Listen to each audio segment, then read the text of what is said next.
Chers amis, la vidéo que vous êtes en train de voir en ce moment est intitulée Présentation du site de Parvis, complément.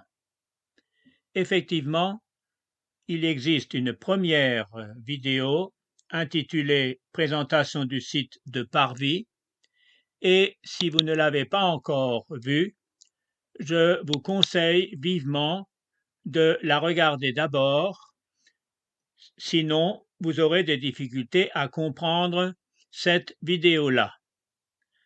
Alors, le lien de cette vidéo sera inscrit dans les commentaires de la vidéo que vous êtes en train de regarder. Alors, je reviens sur le site de la Fédération des réseaux du Parvis. Et dans ce complément, je voudrais encore donner des indications sur les différentes recherches de documents. Dans la vidéo précédente, j'avais en particulier parlé des recherches de documents dans les archives, avec une première façon de faire, rechercher des documents qui ont été publiés lors d'un mois donné. Alors, prenons par exemple ce qui a été publié au mois de février. Je clique dessus et tous ces documents vont apparaître ici. Le logiciel me dit bien qu'il s'agit des archives mensuelles de février 2022. Alors, en fait, à partir de là, je peux remonter la hiérarchie. Vous voyez, quand vous regardez cette partie-là, que ces archives mensuelles sont classées au départ dans Accueil, dans la sous-rubrique 2022 et puis dans février. Alors, on peut remonter la chaîne.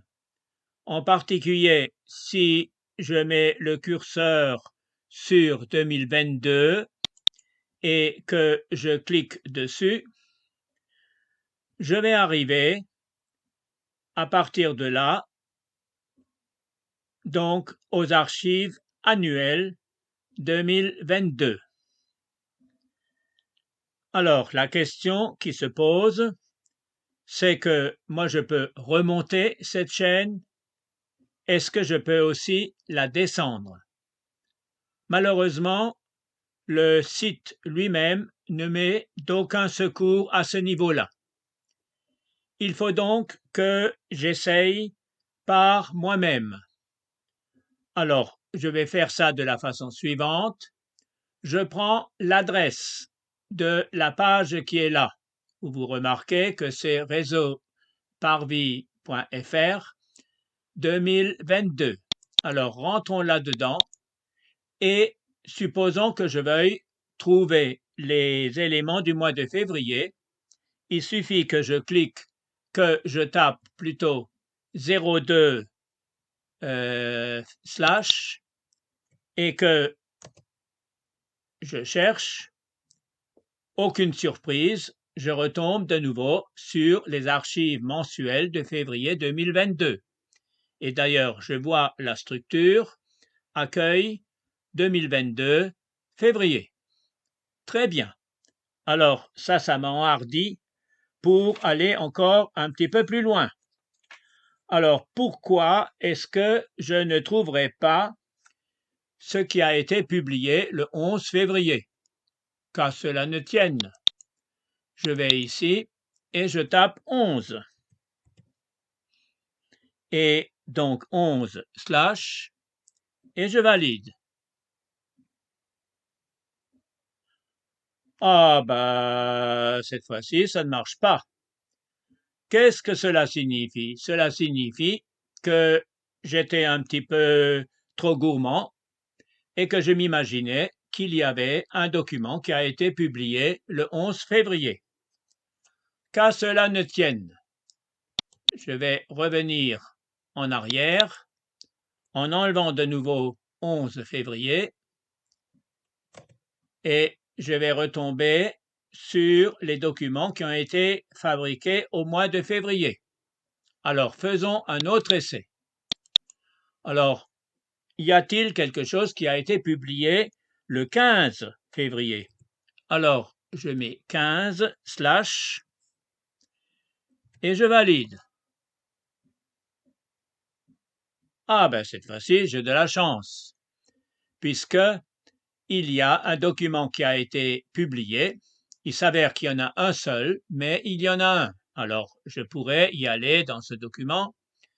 Bon, je n'ai pas l'intention pour le moment de le faire, mais ce que je retiens de cette première partie, c'est que lorsque je fais une recherche donc dans les archives, si j'ai une recherche par exemple par mois, je peux remonter la filière pour aller dans la recherche par année, etc. Alors comme ici, je suis au 15, je constate que février, lorsque je passe dessus, devient vert, donc quand je clique dessus, j'ai de nouveau tout ce qui est au mois de février. Ici, quand je clique dessus, j'ai tout ce qui a été publié pour le moment en 2022.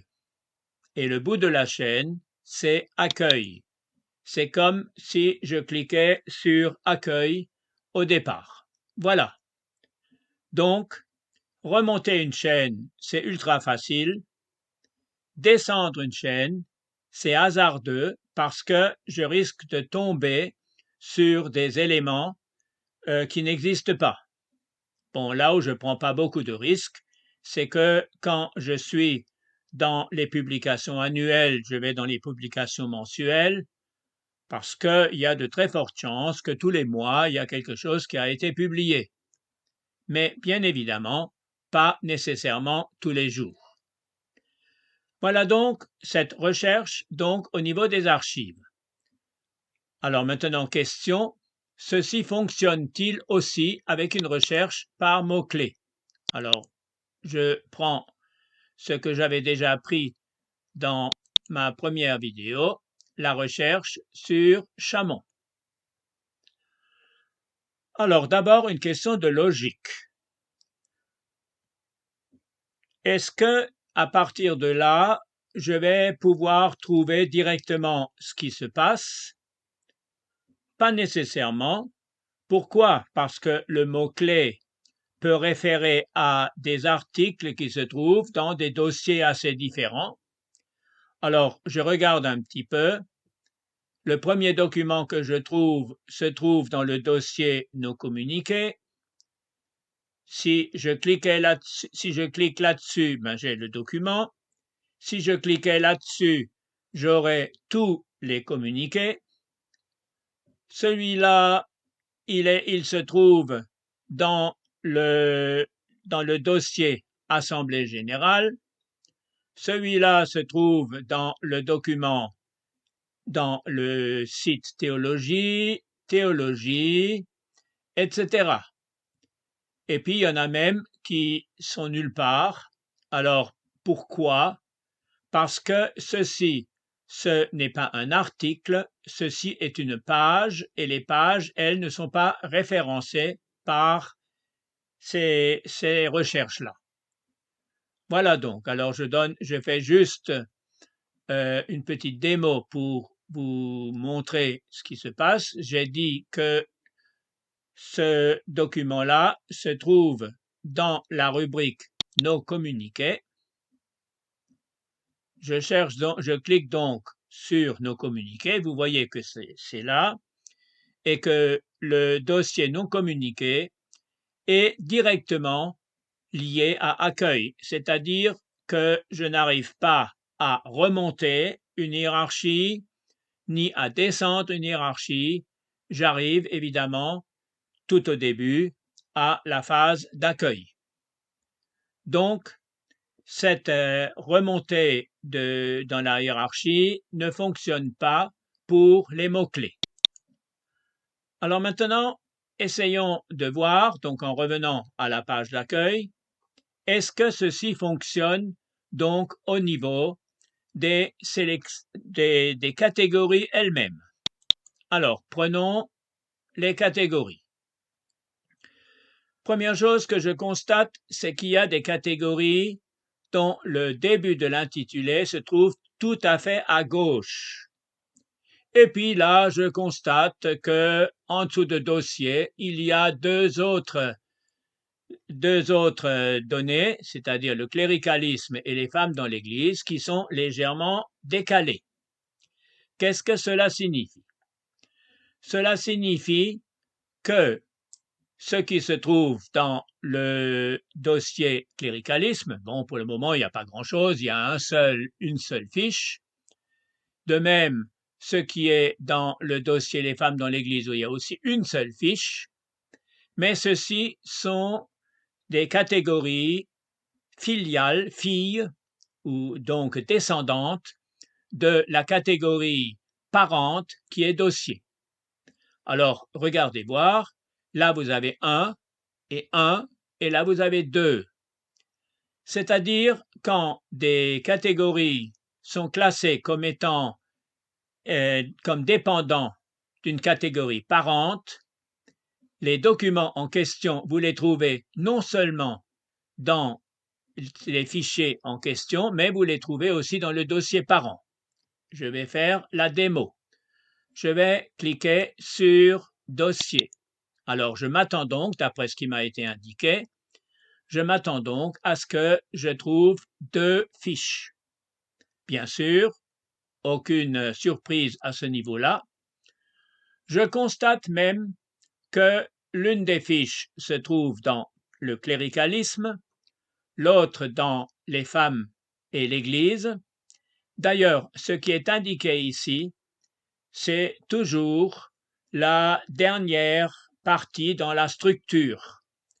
Donc, bien évidemment, si je clique là-dessus, je vais trouver tous les documents qui se trouvent dans le dossier sur le cléricalisme. Bon, d'après ce que j'ai déjà vu, pas de grande surprise, il y en a un seul. Vous voyez donc que dans la recherche à partir des catégories, suivant que ces catégories ont été indiquées comme étant des catégories racines ou des catégories filiales, si elles ont été indiquées comme catégories filiales, dans la catégorie racine, vous trouvez tous les documents qui se trouvent dans les différentes filiales. Alors vous me direz, mais si je regarde un petit peu les menus, là je vois des hiérarchies. Il est vrai que là il y a des hiérarchies, mais moi je peux indiquer que bien que sur le menu je vois des hiérarchies, mais que ces hiérarchies ne sont pas du tout utilisées dans la recherche, c'est-à-dire que bien qu'elles se trouvent donc à partir donc d'un dossier dans des sous-dossiers, ces sous-dossiers ne sont pas toujours nécessairement considérés dépendants d'un dossier parent. Donc, par exemple, quand je cherche quelque chose où il n'y a pas de données parentes, je trouve uniquement ce qui se trouve dans le dossier. Voilà donc les compléments que je voulais donner. Vous voyez donc qu'en additionnant ce qui a déjà été raconté la dernière fois, à savoir que je peux faire des recherches d'une part dans les 12 documents, les derniers qui ont été publiés, je peux faire des recherches mensuelles, annuelles et journalières en pouvant sans difficulté remonter la hiérarchie, mais le logiciel ne me permet pas de redescendre la hiérarchie parce que il ne m'indique pas au départ qu'il n'y a rien dans la catégorie fille ou s'il y a quelque chose. Voilà donc le complément que je tenais à ajouter et par conséquent, donc je redis encore une fois, si vous ne voyez que cette vidéo-là, pour y comprendre un petit peu plus, n'hésitez pas à regarder la vidéo précédente où, je le redis, son lien a été donné dans les commentaires de cette vidéo. J'arrête ainsi cette seconde vidéo.